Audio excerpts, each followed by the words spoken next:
चीज़ पर कि क्या होता है परमानेंट हारमोनियस यूनियन। रिसेंटली में बहुत सारे लोगों ने मुझसे सवाल किया, क्या आप परमानेंट हारमोनियस यूनियन में हो, क्या आप यूनियन में हो, क्या आप सेपरेशन में हो।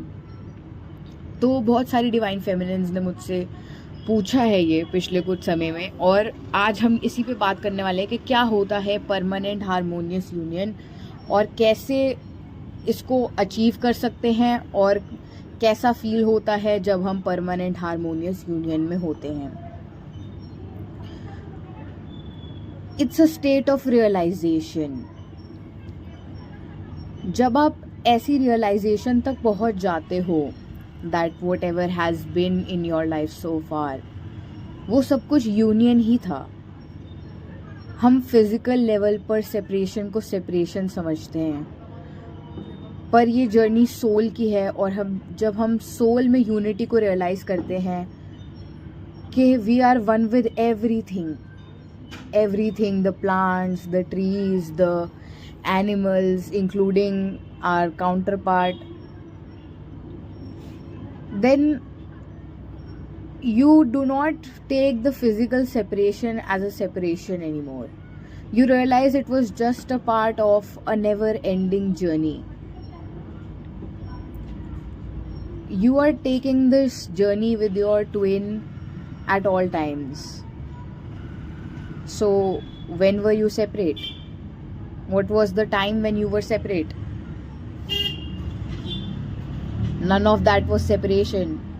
They were phases जहाँ पर कभी बात हुई, कभी बात नहीं हुई, कभी झगड़े हुए, कभी खुशी हुई, कभी दिक्कतें आई।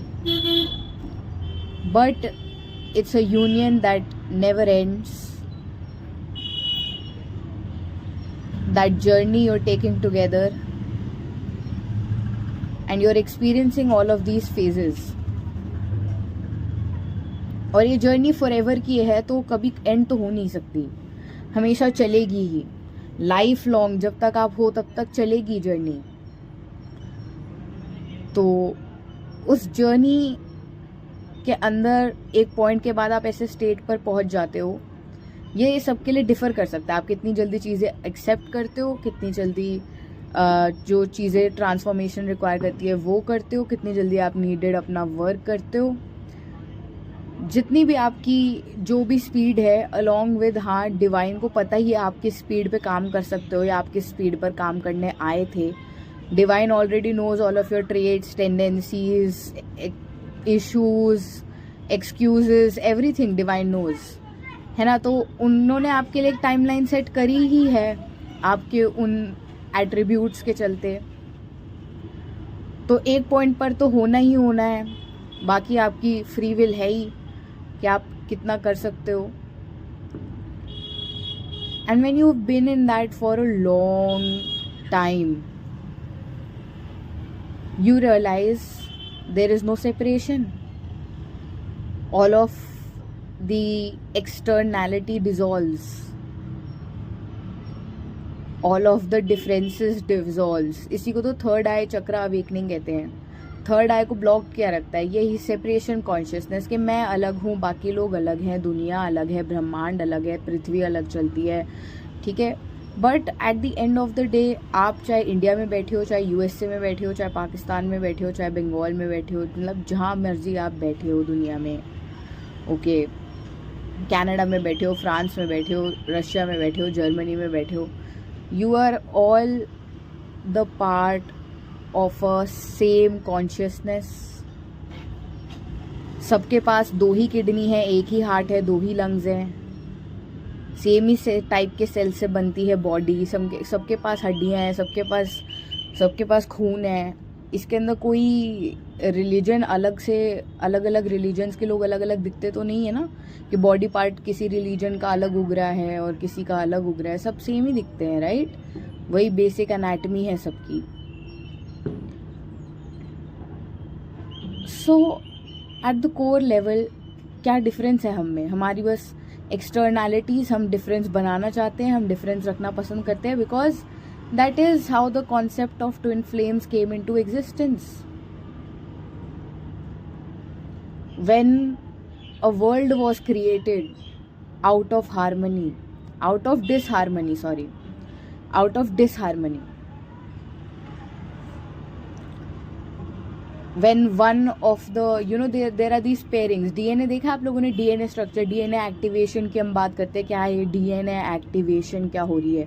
तो जब सबकी बॉडी सेम है, सबकी कॉन्शियसनेस सेम है, तो एक कॉन्शियसनेस का भी तो DNA होगा. तो वो जो कॉन्शियसनेस का DNA है, आप मतलब ये समझ लो कॉस्मॉस जो है हमारा, कॉस्मॉस की जो स्पाइन है उसका जो DNA है, उसमें जो DNA है, कॉस्मॉस के मटेरियल में जो DNA है, it was something in an equal pairing. जैसे DNA का स्ट्रक्चर होता है, जीन्स आपस में कनेक्ट करते हैं, 2 एंड्स होते हैं, रिसेप्टर्स होते हैं, you know, like the structure of the DNA. वैसे ही वहाँ पे सब कुछ एक पेयरिंग में था. हर चीज़ का दूसरा एंड मौजूद, पोलैरिटीज़ में एग्जिस्ट करता था, like a magnet. North south की पोलैरिटीज़ हर चीज़ में, कभी सेपरेट नहीं है. एक दूसरे को north and south he attract करेंगे, एंड नॉर्थ और नॉर्थ तो रिपेल करते एक दूसरे को, साउथ एंड साउथ भी रिपेल करते हैं, नॉर्थ एंड साउथ ही एक दूसरे को अट्रैक्ट करेंगे.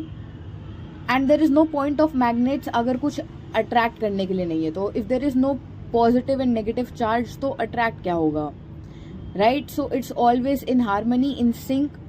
जब उसमें से कोई एक पेयरिंग जो इस DNA की है उसने डिफरेंटली एक्ट किया, एक एनर्जी जो डिफरेंटली अपने आप को शो करने लगी, तब this world came into existence. And here everything is in polarity, opposites. And the way to go back to that higher consciousness where no polarity exists, you have to forego your inner polarities. That is called the third eye awakening. That's your Kundalini Shakti rising. That's your realization peak.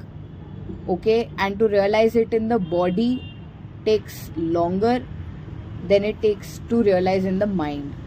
So you have a mental awakening, a physical awakening, emotional awakening. Okay, there are so many different kind of awakenings, and this journey is a forever long journey.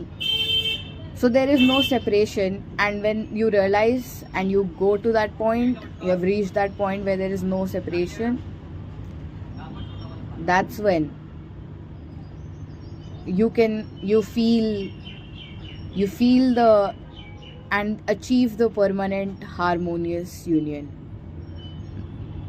Though it's not really a thing to be achieved, but वहाँ पर हम कह सकते हैं कि हाँ, ये state है परमानेंट हार्मोनियस यूनियन की. यही होता है परमानेंट हार्मोनियस यूनियन, जिसके पीछे सब लोग भाग रहे हैं, जैसे कि ये कोई एक्सटर्नल चीज़ है जिसको हम रिसीव कर लेंगे. अगेन हम एक एक्सटर्नैलिटी क्रिएट कर रहे हैं कि बाहर से अचीव करने पर अचीव हो जाएगी, पर अगर एक बार अंदर से अचीव कर ली, जब हमने प्योर लव को समझ लिया, प्योर लव को हमने पा लिया, pure love in the sense जिसके अंदर हमारी एनवी, हमारी पोजेशन, हमारी ओनरशिप, हमारी हम भी उसके अंदर नहीं रहे, लव के अंदर, पर लाइफ में हम हैं. समझ रहे हैं आप, लव के अंदर कि आप बिना अपने आप को खोए, उस लव के अंदर वो एक फीलिंग है जो बाकी फीलिंग्स के साथ एग्जिस्ट करती है आपकी लाइफ में. तो उस फीलिंग में आपको अपने आप को नहीं खोना है इन द बैड सेंस कि आप बाकी फीलिंग्स को इग्नोर ही कर देते हैं. आप जॉय को फील ही नहीं करना चाहते, उसके बाद आप पीस को फील ही नहीं करना चाहते हो, आप डिसिप्लिन, करेज, अबंडेंस को फील ही नहीं करना चाहते हो, सिर्फ उस एक फीलिंग के साथ ही रहना चाहते हो, तब आप प्योर लव नहीं कर रहे हो. ये लव नहीं है, बिकॉज ये लव में सेल्फ लव ही नहीं है. और जहाँ पे सेल्फ लव ही नहीं है, जिसके पास सेल्फ लव ही नहीं है, वो दूसरे को लव नहीं कर सकता.